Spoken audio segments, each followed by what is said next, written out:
Since I'm getting married, I was wondering if you could give me your guys' room?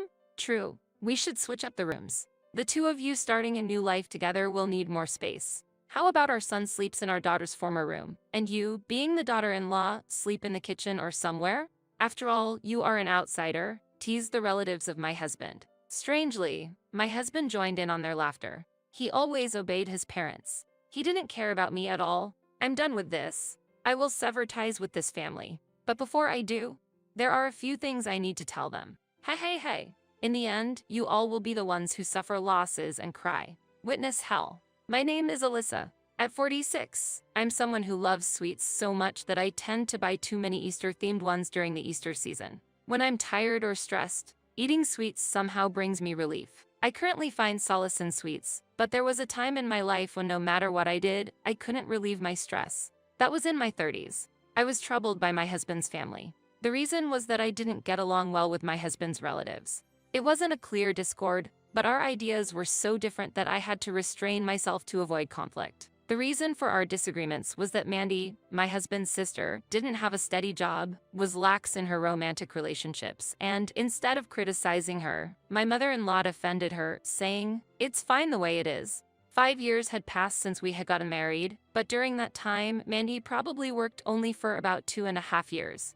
Even though I was a family member, when we first met at the wedding reception, she wasn't employed and shockingly greeted me with a casual yo. At that time, she had just quit her previous job and seemed to be job hunting, but she didn't stick with any part-time jobs for long. The reasons for quitting were frequently due to inappropriate attitudes or tardiness, which led to her either being fired or forced to quit by colleagues. She didn't regret her actions and seemed to think, "It's fine because my parents support me." Positively, you could describe her as unemployed, negatively as a moocher. Her relationships with men were also chaotic, and there were incidents where men she dated came to the house, causing disputes over her. The arguments weren't about who will you choose, but rather, they shouted, "Give back the money. Were you cheating? What?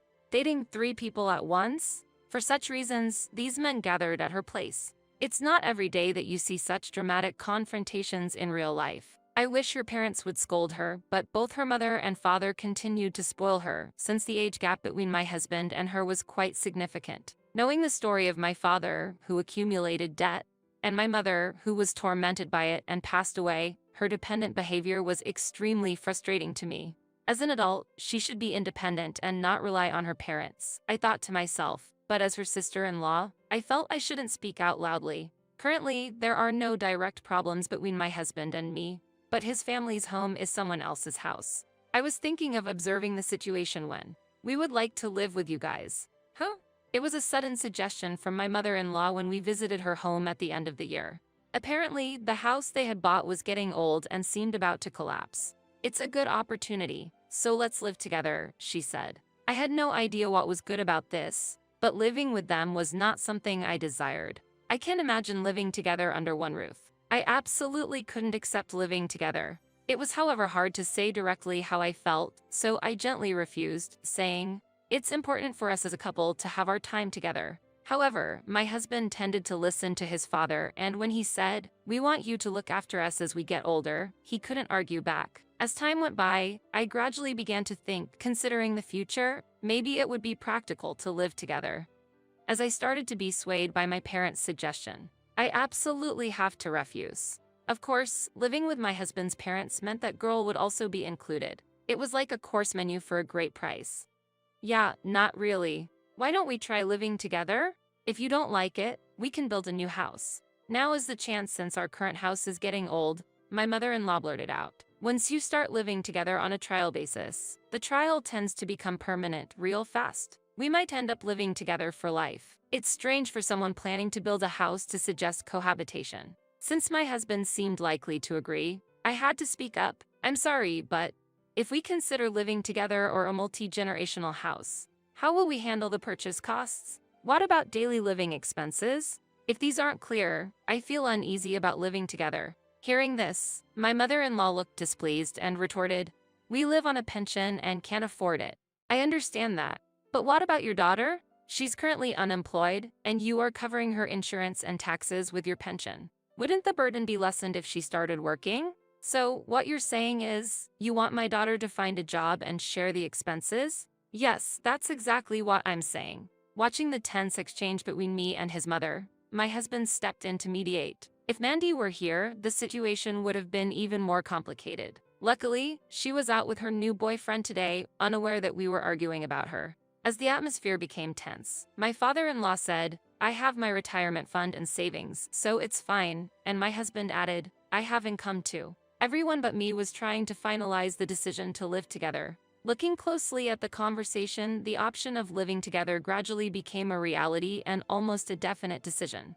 Without any opportunity to express my opinion, our cohabitation was quickly solidified and a decision was made. My husband promised not to inconvenience me, but somewhere in my heart, I couldn't fully believe that promise would be kept in an environment where we lived with his mother and sister. I hoped for no trouble but had to brace myself for reality. My love for my husband remained, but seeing how obedient he was to his parents filled me with complex emotions. While I understood the importance of being considerate to his parents, I also wished my husband would be more reliable, a desire that swirled with disappointment in my heart. Then, an unexpected problem arose. "Sorry, Alyssa."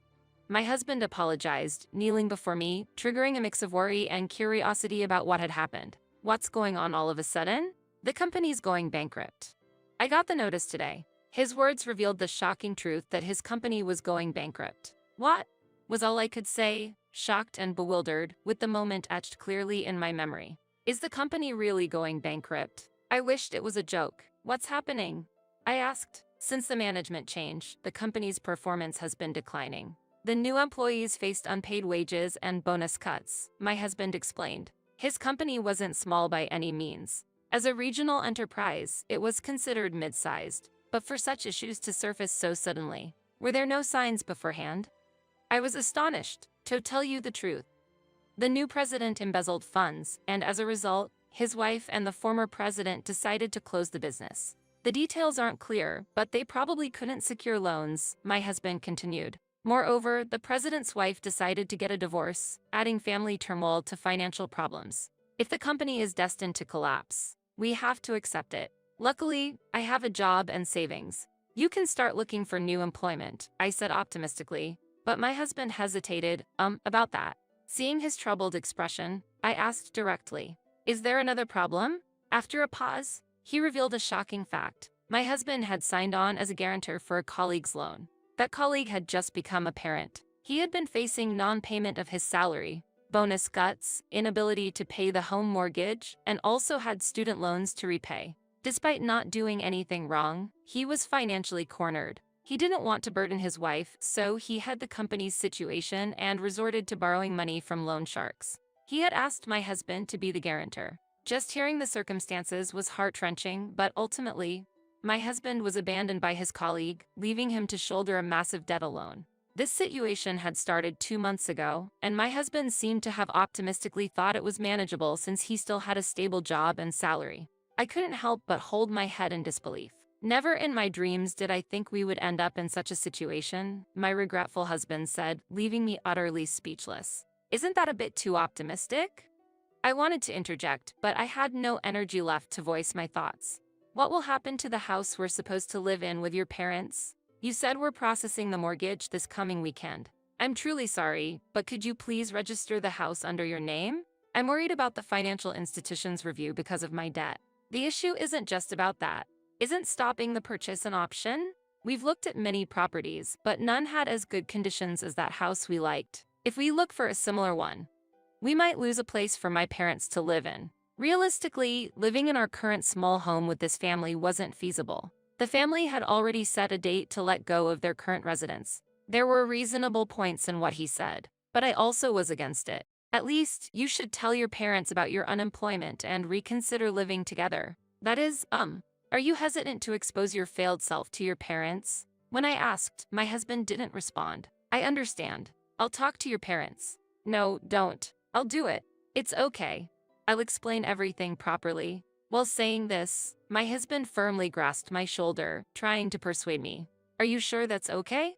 I asked for confirmation, and he firmly replied, "Yes." However, later, after my husband reportedly informed his parents about his unemployment, he told me, "They said it would be troublesome if we backed out of living together now. There's no income to help with the mortgage payments on their side either." Honestly, I had anticipated such a response. I couldn't imagine my husband standing up to his parents. And sadly, the predictable response did dilute my affection. In such times, I wished my husband had tried harder. The house eventually was purchased under my name, and I was responsible for repaying the mortgage for the time being. Once my husband found employment again and repaid his debts, he would transfer the mortgage payments to my account monthly. In this scenario, the burden of supporting our finances shifted to me, and I would likely be providing for all our living expenses. I didn't know the exact amount of debt my husband had, but I presumed it to be the amount borrowed to support the family for a few months. I'm certain the unemployment benefits wouldn't be able to cover the whole debt in a lump.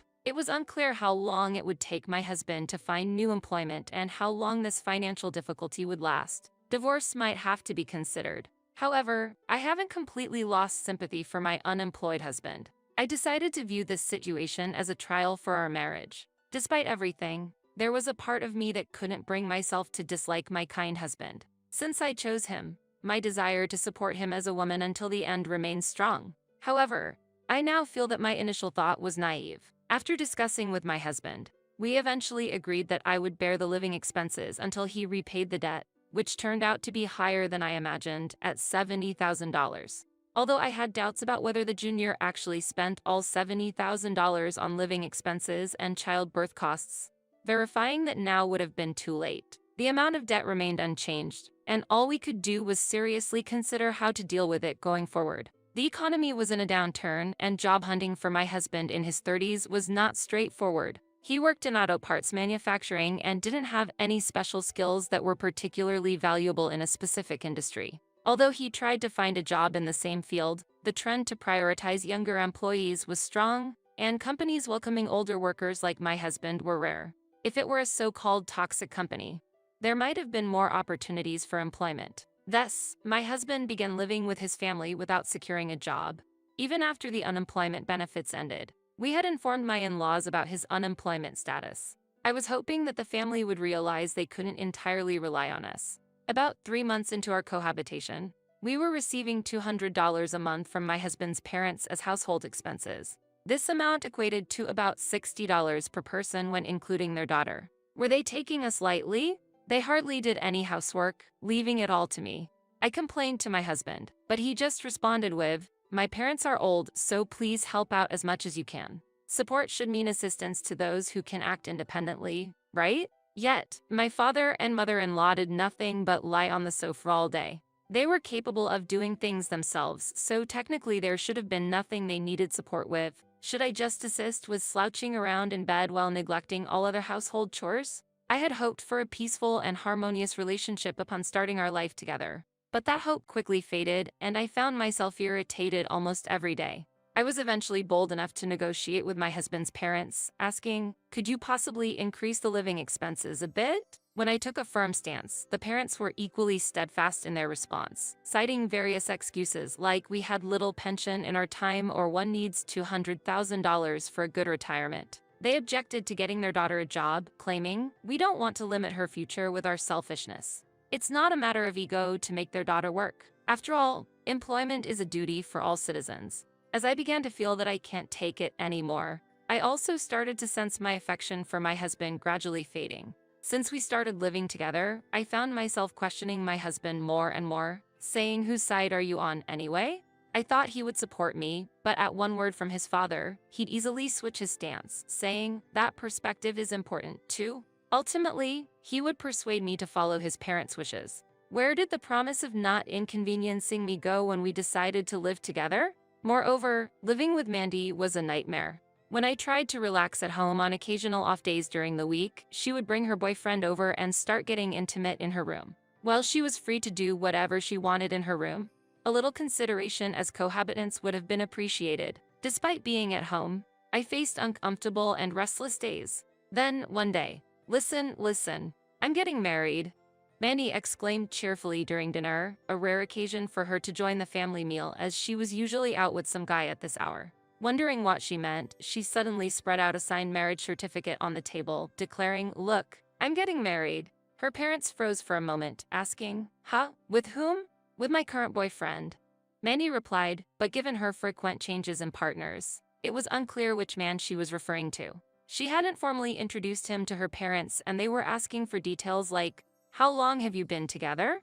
"About 3 months, I guess." "It was love at first sight," she said with a smile, making my husband and me exchange worried glances, thinking, "Is this really okay?" It seemed like a path leading to divorce. Yet her parents, with a vague reason like, "If our daughter has chosen him, it's fine," fully believed in her happiness, even casually signing as witnesses. "I want him to live here too. But my room is a bit small." "True," her mother agreed, surprisingly supportive of her daughter and her husband's cohabitation. Their acceptance of the situation made me feel profoundly uncomfortable. "Since I'm getting married, I was wondering if you could give me your guy's room?" "Huh?"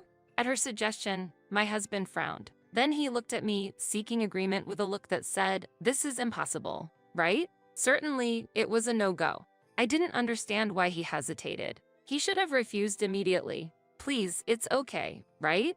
she pleaded, and the in-laws said, "You should give in a bet." Unable to bear it, I strongly retorted, "This is far too selfish." Then she suddenly said, "Hot Ali, aren't you happy about my marriage?" in a cloyingly sweet manner. She usually never called me Ali. "We should switch up the rooms. The two of you starting a new life together will need more space. How about our son sleeps in our daughter's former room, and you, being the daughter-in-law, sleep in the kitchen or somewhere? After all, you are an outsider." My mother-in-law teased. My father-in-law also chuckled. "Indeed, that's a good idea." Even as a joke, this was unpleasant. My husband, too, got caught up in the atmosphere and joined in with a haha, agreeing with his parents. I was truly disappointed. "A kitchen? That's not even a room." Mandy laughed along. "Well, someone who's always doing chores might as well belong in the kitchen," the mother-in-law added. "Exactly. After all, there are no rooms left, so outsiders should just leave," the daughter said, and her parents nodded in agreement. "Exactly." Despite the family's abnormal excitement, my husband did not intervene, and I was left without an ally. "Go on, get out," she gestured dismissively at me. My mother-in-law mockingly suggested, "Maybe sleeping in the park isn't such a bad idea." Everyone was against me. "Is that really okay with you? You do realize that your son doesn't have a job right now. Have you considered what will happen if I leave? Life will get harder, you know?" To my question, the mother-in-law responded, "Our son has a little savings, and if he finds a job, it shouldn't be a problem. It's just temporary." The family didn't know that my husband was burdened with a significant debt. He said he didn't want to talk about it, so we kept it a secret. Whatever the reason, he probably thought they would despise him if the debt came to light. "How can you say such a thing? Have you forgotten that I purchased this house? What nonsensical thing are you talking about?" My mother-in-law retorted, and seeing her confused face, I momentarily thought, she's playing dumb. But it seemed she genuinely didn't grasp what I was saying. When I shot a sharp glance at my husband, he lost color in his face and slowly avoided my gaze. From his reaction, I understood everything. This man has been claiming he bought the house. In other words, this family doesn't realize that I bought the house and have been supporting the entire family. They were oblivious and arrogant while being supported by me. It's like the story of the emperor's new clothes. This is turning into quite an interesting situation. I had a slight hope that my husband would finally confess. "Actually, there are no savings." But it seems I expected too much. "Fine, let them all face the harsh reality once. I don't mind. I'd rather be homeless in the park than live with you," I declared and locked myself in the bedroom. My husband's family seemed to mock me. How disgraceful for her to make a scene about leaving and then hide in the house. But there was a reason I didn't leave the house immediately. Over the next week, I sorted my belongings and prepared to leave the home we shared. I found an apartment for myself, and everything was ready. 2 days after I left the house, they came to my new place. "What is this all about?" my mother-in-law shouted, holding the divorce papers I had left behind in the old house. Because I had written "Please send the divorce papers by mail" with the address on a note, they managed to track me down. "What do you mean? What are you referring to?" I replied with a smile. "We heard that the recycling company came and took everything, the fridge, the TV, all of it. Did you do that?" They continued. "Yes, of course. I left that house with the divorce papers behind. Why should I leave my belongings in a house I won't return to?" I calmly asked. "What? Were you not aware? The refrigerator, TV, washing machine, and even the sofa you were using were all purchased by me. To claim you bought them yourself." My mother-in-law was pompous. "Property acquired during marriage is considered joint property. So those belong to my son as well. Why dispose of them without permission?" My husband slowly hid behind his assertive mother, losing all color. Still no explanation from him. I sighed. Why does the man I once loved seem so small now? When feelings fade, they really do appear smaller. I purchased those household items with my personal funds before we got married. What? Moreover, I'm not just selling the furniture. I'm currently in the process of selling the house as well. Huh? What? My in-laws exclaimed loudly, looking at each other in shock. Behind them, Mandy stood still, astonished. Really? That house is under our son's name, right? There should be mortgage payments. I bought that house outright with my own money. I told my husband that we were paying for the house with a mortgage and the furniture with savings. When my husband, surprised, asked, "Why tell such a lie?" To care for my unemployed husband and in-laws. It was financially easier to pay in full from savings than to make monthly mortgage payments. Plus, it allowed me to prepare various strategies in case of persecution from you. I'm glad I did. I said to them, "Did you really think I had made no plans before living with you?" For people who think 3 adults can live on $200 a month. This must be hard to understand, I said with a hint of sarcasm. I have friends in real estate and another acquaintance interested in property management. I've been in touch with them, and we're moving along with the paperwork. You didn't notice because we didn't go through an agent, did you? As I smiled sweetly, the family gradually began to grasp the grim situation, and their faces became pale. My father-in-law, infuriated, confronted my husband. "Why didn't you tell us earlier?" shouting. My husband, tears in his eyes, could only apologize softly. "I'm sorry. He's always been submissive to his father." I felt good about filing for divorce. But what should I do about my married life? Mandy's naive question left my mother-in-law speechless and at a loss. Indeed, she would be. Losing the house and assets, with children who were unemployed. With me gone, they'll have to get by on a meager pension and insufficient retirement funds. My mother-in-law, staring at her daughter, asked seriously, "How much does your future husband earn?" She replied, "He makes his living from slot machines." "He's a slot professional," made me burst into laughter, watching the bewildered husband and his parents. A professional slot player? Does that even exist? Regardless, it's clear that it's an unstable profession and full of self-proclaimed experts. Her choice of partner was obviously questionable. My mother-in-law turned to me, "Sorry about the other day. I think there's been a misunderstanding. Let's get along." She offered an apology and suggested reconciliation. No, not at all. There was no misunderstanding. Our values just never aligned. "What are you talking about?" Haha. As I laughed loudly, she insisted, "Don't reject so quickly. There must have been some misunderstanding, but I completely denied it. Are you planning to abandon the family?" My father-in-law glared at me. But when I retorted, "Wasn't it your wife who treated me as an outsider first?" He fell silent. "Just wait. To treat me so coldly. We once lived under the same roof." My mother-in-law raised her voice. "Yes, we did live together and I took care of you. That's precisely why I can't live with you anymore," I replied. My husband pleaded, "Please reconsider. If you had been even a little bit more supportive, perhaps my feelings would have changed. But it's too late now." "I'm not inclined to," I rejected. I casually dismissed my husband's plea. "Don't use such words. Difficulties are part of family life," my mother-in-law implored desperately. Mandy nodded in agreement, hoping for support through their troubles. Difficulties? If you call it that, why not try living in the park? Overcome those difficulties as a family, without relying on an outsider like me. When their own words were thrown back at them, my mother-in-law and Mandy blushed and accused me. "How cruel can you be? What will you do without me? How do you plan to live?" I asked, and they were silent. I felt slightly satisfied. I was just about to get married. Mandy lamented, and my mother-in-law comforted her daughter. "It's truly unfortunate how things turned out. If only they had raised her to be independent, this wouldn't have happened. Too much coddling, too optimistic." Thinking back, my husband becoming a guarantor for a colleague's debt and clinging to a struggling company also highlighted this family's characteristic. It makes sense now. This indulgence was inherited from the mother's side. So I said, "But I believe your worries are unfounded," leaving the family dumbfounded. I then revealed, "There might be a possibility that your daughter's husband might have another lover." The family was shocked. "What?" Seeing that, I couldn't help but burst into laughter. Mandy asked, "What do you mean with possibility?" "Well, it's hard to say who, since you change boyfriends so frequently. But if it's the recent one, he's been quite close with a woman living on the first floor of this apartment." They were astonished. A classic case of the answer being right under their nose. On the day I moved here, I happened to see Mandy's latest boyfriend, presumably her fiancé, entering and leaving the apartment of the woman living on the first floor, visiting at night and leaving in the morning. Such behavior seemed indicative of a romantic relationship. Could be his sister or something, though I doubt it. Have you heard anything? I inquired, and Mandy fell silent. Her silence suggested that the man visiting the woman's place was likely her fiancé. I can't believe I was deceived, she muttered, collapsing to her knees. Furious, she tried to contact him, but he hung up as soon as she explained the situation. I can't believe it. This is outrageous. Mandy exploded in anger. My mother-in-law attempted to calm her, but Mandy's fury was unstoppable. As the family chaos unfolded, I secretly enjoyed the spectacle. So, I've made my decision. I'll sign the divorce papers, okay, dear?